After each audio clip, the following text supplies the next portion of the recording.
விஜய் பிரச்சாரம் மேற்கொண்ட கரூர் வேலுச்சாமிபுரம் பகுதியில் ஏற்பட்ட துயர சம்பவ இடத்தில் மக்கள் நீதி மய்யம் கட்சியின் தலைவர் கமல்ஹாசன் பார்வையிட்டு வருகிறார். அதனை தற்போது பார்க்கலாம்.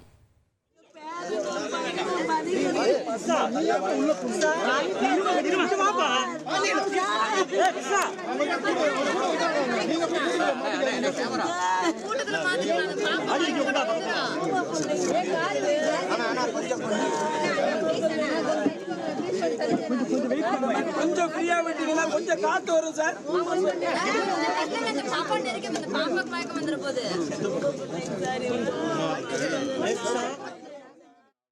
மேலும் தகவலை செய்தியாளர் மணிகண்டன் வழங்கிட கேட்கலாம். மணிகண்டன், வணக்கம். கள தகவல்களை சொல்லுங்க. வணக்கம். கரூரில் கடந்த 27ஆம் தேதி வேலுச்சாமிபுரம் பகுதியில் தமிழக வெற்றி கழகத்தின் தலைவர் விஜய் பிரச்சாரம் மேற்கொண்ட போது கூட்ட நெரிசலில் சிக்கி 41 நபர்கள் உயிரிழந்தனர். இதில் 100க்கும் மேற்பட்டோர் பாதிப்படைந்தனர்.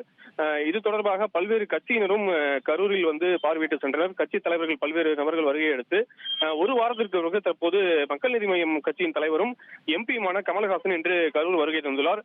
முன்னதாக கரூர் மாவட்ட தாவேகா சார்பாக கூட்டம் நடத்துவதற்காக கேட்கப்பட்ட இடங்களான லைட் ஹவுஸ் கார்னர் மற்றும் உழவர் சந்தை பகுதிகளை கமல்ஹாசன் பார்வையிட்டார். அப்போது அவருடன் கரூர் சட்டமன்ற உறுப்பினர் செந்தில் பாலாஜி உள்ளிட்டோர் உடனிருந்தனர். அங்கு திமுகவினரும் மக்கள் நீதி மய்யம் கட்சியினரும் குவிந்திருந்தனர். இதையடுத்து கரூர் வேலுச்சாமிபுரம் பகுதியில் சம்பவ இடத்தை தற்போது கமல்ஹாசன் பார்வையிட்டார். அதனைத் தொடர்ந்து தற்போது உயிரிழந்த நபர்களின் வீடுகளுக்கும் பாதிக்கப்பட்டவர்களையும் நேரில் சந்தித்து ஆறுதல் தெரிவிக்க செல்ல இருக்கிறார். தகவல்களுக்கு நன்றி மணிகண்டன்.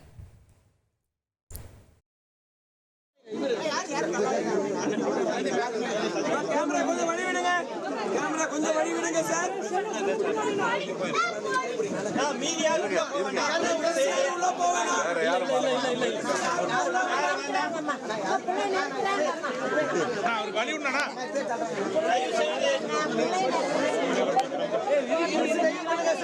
சார் பிரஸ் வெயிட் பண்ணுங்க, ப்ளீஸ் வெயிட் பண்ணுங்க, ப்ளீஸ் வெயிட் பண்ணுங்க.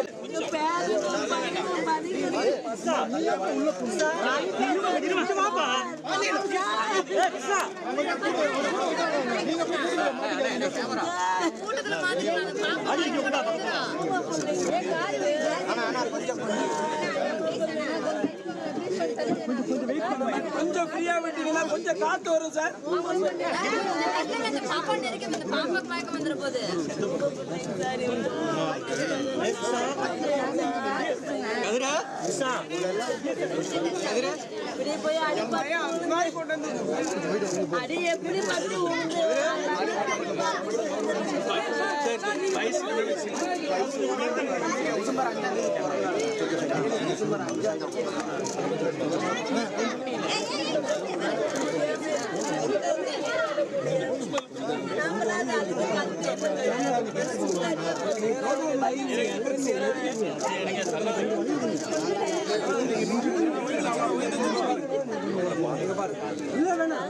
காத்து வேணுங்க, காத்து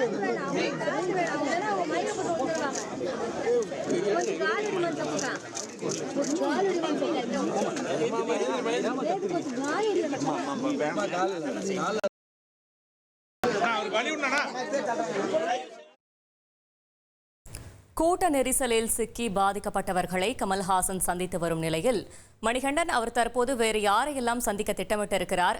பாதிக்கப்பட்ட அனைவரின் இல்லங்களுக்கும் செல்ல அவர் திட்டமிட்டிருக்கிறாரா? முழு தகவல்களை சொல்லுங்க.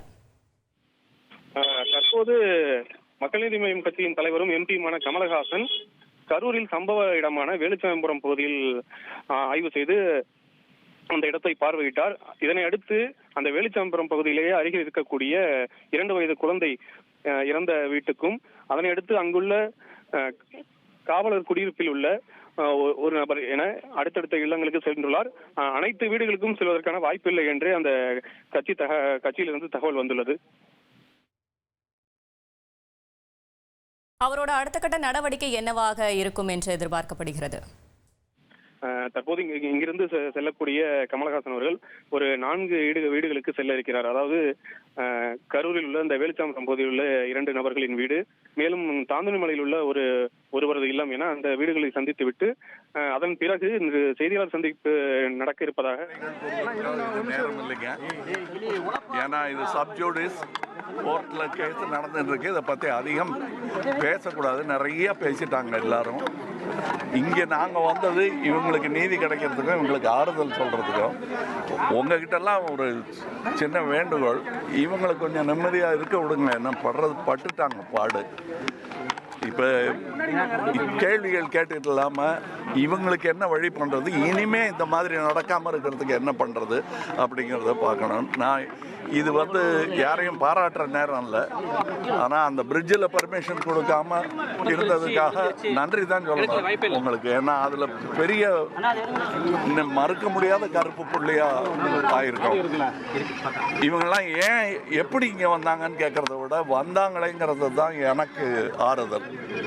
அதனால் தயவுசெய்து இவங்கெல்லாம் நேரத்துக்கு வரலைன்னா இன்னும் 4-5 பேர் போகிறதுக்கான வாய்ப்பு இருந்தது. அதுக்காக நன்றி தான் சொல்லலாம். பாராட்டு விழா நடத்துகிற நேரம் இல்லை, அவர் செய்ய வேண்டிய கடமையை தான் அவர் செஞ்சுருக்காரு. செய்யலைன்னு சொல்கிறதுக்கு இதுக்கு நேரம் இல்லை, இது நடந்து போச்சு. இது கோர்ட்டு விசாரிச்சுட்டு இருக்காங்க.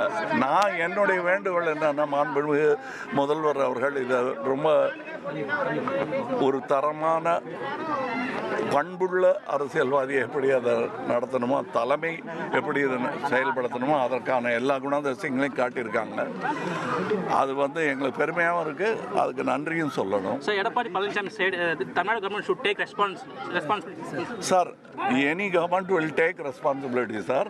ஆனால் இது என்ன நடந்ததுங்கிறது இப்போ சட்டத்தில் அவங்க சப்ஜூடிஸ், அது ரொம்ப அதை பற்றி பேசிகிட்டு இருக்கக்கூடாது. அதை கமெண்ட்டும் அடிக்க வேண்டாம். ஏன்னா எல்லாரும் கஷ்டப்பட்டு இருக்கோம், எல்லாருக்கும் மன வருத்தம் இருக்கு.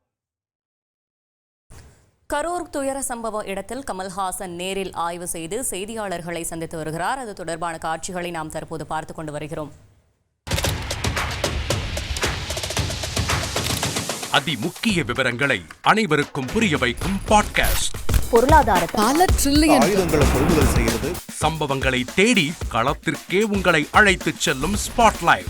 அங்க இருக்கக்கூடிய கள விவரங்கள் என்ன? ராணுவம் 5 வருஷமாவே சார் எனக்கு ரொம்ப பிடிக்கும் அவர் வர்றதுக்காக. எங்களுடைய நியாயமான கோரிக்கை. Even at the cost of stopping. பார்வையாளர்களையும் செய்திக்குள் பங்கெடுக்க செய்யும் மக்கள் குரல்.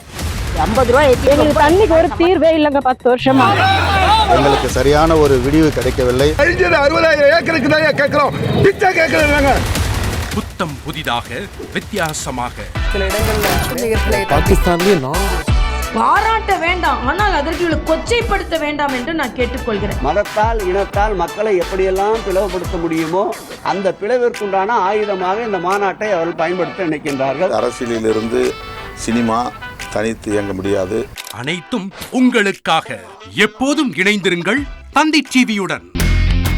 இனி செல்லும் இடமெல்லாம் செய்தி. தந்தி டிவியின் வாட்ஸ்அப் சேனலை ஃபாலோ பண்ணினா செல்லருக்கும் இடமெல்லாம் செய்தி. இதோ QR கோட், இப்பவே ஸ்கேன் பண்ணுங்க, ஃபாலோ பண்ணுங்க.